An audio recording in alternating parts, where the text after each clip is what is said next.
So June 19న world sickle cell డేగా పరిగణిస్తారు. ఎందుకంటే సో దట్ అందరికీ సికిల్ సెల్ అంటే ఏంటి దాని గురించి అవేర్నెస్ క్రియేట్ చేయడానికి కోసము ఆ రోజుని సికిల్ సెల్ డేగా పరిగణిస్తాము.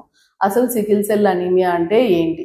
సో నార్మల్గా అందరికీ ఆర్బీసీస్ అంటే రెడ్ బ్లడ్ సెల్స్ రౌండ్ షేప్లో ఉంటాయి. ఈ వ్యాధితో ఇబ్బంది పడుతున్న వాళ్ళకి అవి అర్ధచంద్రాకారంలో సికిల్ షేప్లో ఉంటాయి. దానివల్ల వాటికి ఆక్సిజన్ క్యారింగ్ కెపాసిటీ, వాటి లైఫ్ స్పాన్ బాగా తగ్గిపోతుంది. సో దీనివల్ల రక్తస్రావ్యం తగ్గి ఇబ్బంది పడుతూ ఉంటారు. సో ప్రెగ్నెన్సీలో దీనివల్ల ఇంపార్టెన్స్ ఏంటి? సో ప్రతి ఉమెన్ ప్రెగ్నెన్సీ ప్లాన్ చేసుకునేటప్పుడు కానీ పెళ్ళైన తర్వాత హెచ్పిఎల్సి అనే ఒక టెస్ట్ని చేస్తాము. హెచ్పిఎల్సి అంటే హై పర్ఫార్మెన్స్ లిక్విడ్ క్రోమటోగ్రఫీ. దీనివల్ల మనకి మన బాడీలో ఉండే బ్లడ్ సెల్స్లో ఏమన్నా ప్రాబ్లం ఉందా, లైక్ తెలసీమియా, సికిల్ సెల్ అనీమియా, ఇలాంటి ప్రాబ్లమ్స్ని గుర్తించుకోవచ్చు. సో దీంట్లో 2 రకాలు ఉంటాయి. ఒకటి సికిల్ సెల్ డిసీజ్, ఒకటి sickle cell carrier status.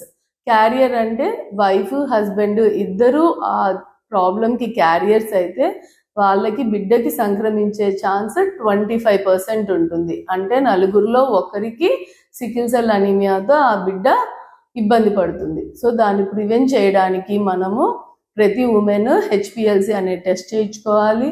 If both wife husband carriers అయితే బేబీ చుట్టూ ఉన్న ఉమ్మనీరుని తీసి టెస్ట్కి పంపిస్తాం.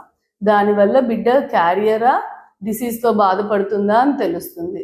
దానివల్ల మనం ముందే ప్లాన్ చేసి అట్లాంటి ప్రెగ్నెన్సీస్ని అవాయిడ్ చేయొచ్చు.